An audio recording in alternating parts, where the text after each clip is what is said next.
Conservative Washington Post columnist Jennifer Rubin has a new theory out there that's actually pretty believable. Her new theory is that Nikki Haley, Donald Trump's UN ambassador, might be planning to resign from her position in the near future in order to actually run against Donald Trump in the primary for the 2020 nomination from the Republican Party for the presidential race.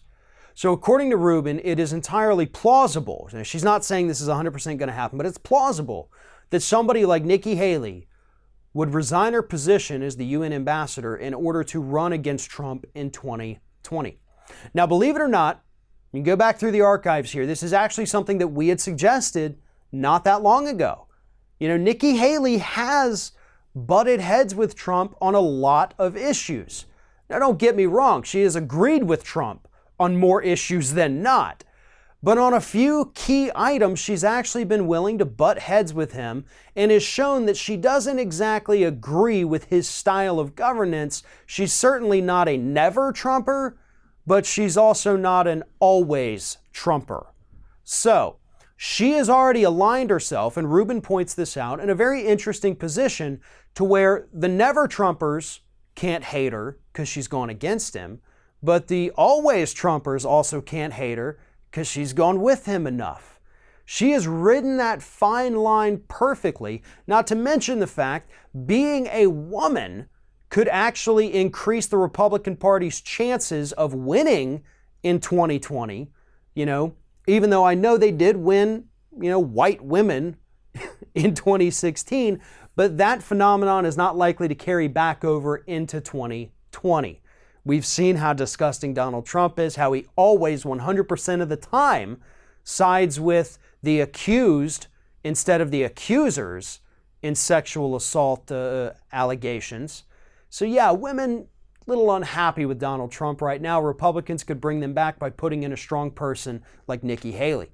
Now, I agree with every single thing Nikki Haley has to say about politics and policy, but I'm not going to deny the fact that she is a strong woman and a strong leader. I just don't like where she is leading us. Difference there. Nonetheless, I think it's incredibly likely. It may not be Nikki Haley, but I do think Trump's going to see a primary challenger. It may come in the form of a John Kasich, who did not do very well in the 2016 primaries, but hell, he'll give it another shot. It could be a Nikki Haley type.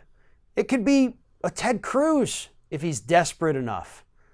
But either way, I think Trump is in for a big fight, as long as, obviously, he's still in office and able to run again in 2020, because that's the biggest wild card there. If something were to happen, if Donald Trump gets impeached or resigns from office before the 2020 election, that's when things are going to get interesting, because I think Haley would absolutely try to challenge Pence, tie him to Trump, and then she could very easily become the first female president of the United States. Kasich, a more moderate but still, closeted racist Republican, could defeat a Mike Pence in a primary, get the nomination, and then if the Democrats put up somebody as weak as they did last time, it's likely Kasich could win. Then we'd see the same policies we see today, just in a much more polite wrapper. Same thing with Nikki Haley, same thing with Mike Pence. They're not going to change the policy, they're just going to change how it's presented to the public. Nonetheless, Trump's in for a very hard fight from this point forward, especially if Democrats take back Congress in this year's midterms. And there is really no scenario under which Donald Trump comes out of all of this unscathed at this point.